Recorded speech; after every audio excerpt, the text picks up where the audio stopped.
I'm here again. Okay. Tuturuan ko kayo kung paano gumawa ng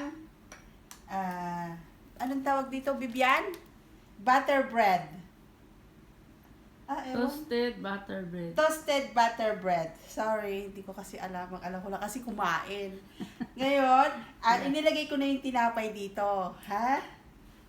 Bago nyo lagyan ng butter, kailangan nyo muna kumendeng ng dalawa. 1, 2, only 2, ha? And then, lalagyan nyo siya ng butter. Ganyan. Yan. This is healthy. Healthy talaga. Healthy daw. Ewan ko kung healthy nga ito. Pero, what to do? Pag mamamatay, mamamatay. But this is na, I don't know kung healthy. Kung sa Hilongga pa, patay kung patay, kung patalaw ay. patay, kulay ay. Ha? You know? Ito ay favorite ko. Sa amin sa Batangas, binibili ko ito sa palengke. Dito, ako gumagawa. Marunong na ba ako?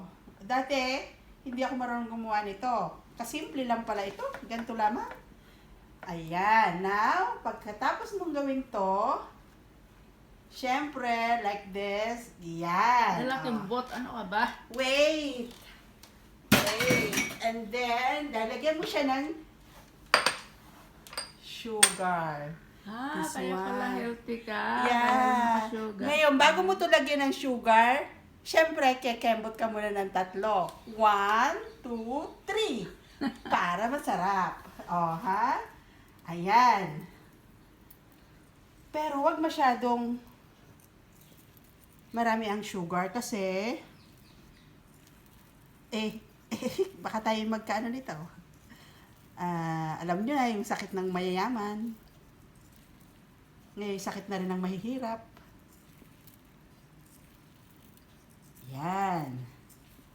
Tapos, yan. Ayan. Diba? Ang sarap nito pagtapos. Tapos may kape. Matching with coffee and Yay! yan. Sprinkle with love. Okay? Now, Now, we have to open this one. We put yan.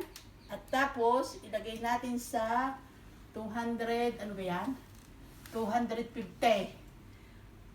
Tapos, i-open natin. At bago mo ilagay, syempre, kekending ka ulit.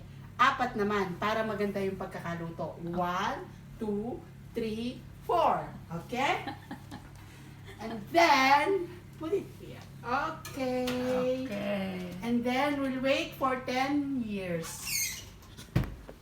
Okay? After 10 years, yan ay cremated na.